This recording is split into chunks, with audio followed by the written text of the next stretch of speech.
We are going to begin tonight, as we unfortunately so often do, with more records being shattered nationwide and another startling projection of how many people will likely be killed by the coronavirus in the coming months. Tonight, one of the leading models used by the White House says to expect nearly 90,000 more Americans to die from the virus by November 1st. Well, that alarming report comes as the surge of infections sweeping the U.S. keeps expanding. 41 states are now seeing spikes. More than 67,000 new cases were reported nationwide in just the past 24 hours. That is yet another one-day record. In Florida, where infections have grown by more than 100,000 in a little over a week, lines to get tested just keep getting longer. Well, tonight, the country's largest retailer, Walmart, and its largest grocery chain, Kroger, say they'll start mandating masks for customers in all of their stores. Several states, including Alabama, are also issuing orders requiring face coverings. Now, as the pandemic worsens, the White House appears to be walking back attacks on the nation's top infectious disease expert, releasing this photo of Dr. Anthony Fauci meeting today with the vice president and saying a negative op-ed about him written by a top Trump advisor wasn't authorized. Well, Dr. Fauci is responding tonight, saying people should focus on the virus rather than playing games.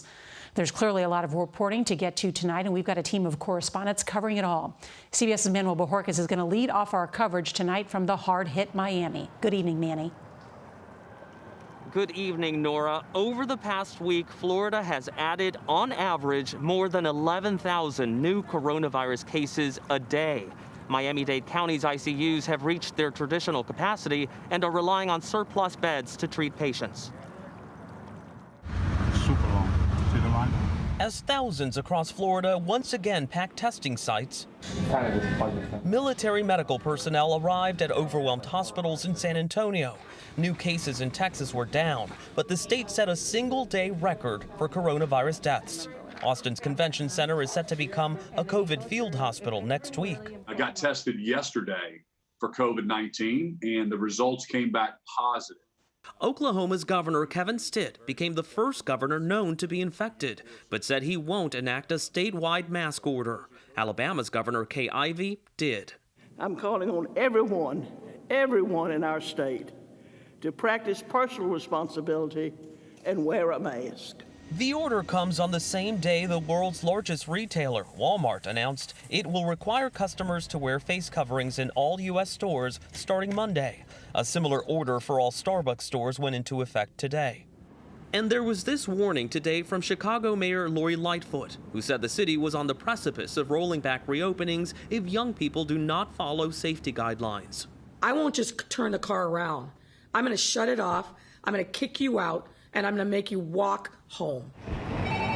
Back in Florida, the state's emergency management director compared the state's response to a hurricane, but one complicated by politics. When a Category 5 hits, nobody argues whether it was a Category 5.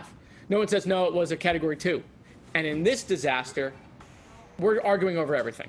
I was just trying to check up on you. In the meantime, contact tracers in the state's hard-hit working-class community of Hialeah are trying to isolate those who have been exposed to positive cases. You start contacting this person, and then you make like a map. So you don't let the virus spread more than that. So that's my job. Kind of put the pieces together. Sisters Valeria and Laura Castaneda are among the 1,200 volunteers in a startup tracing program headed by Larkin Hospital's Dr. Jacques Michel, who told me long testing delays are complicating their efforts. So if you look at the responses from government and hospitals, ourselves included, all we talk about is how many more beds we can add. And what we really should be talking about is how we can go find this virus in our communities and keep it from spreading. Manuel Bojorquez, CBS News, Miami.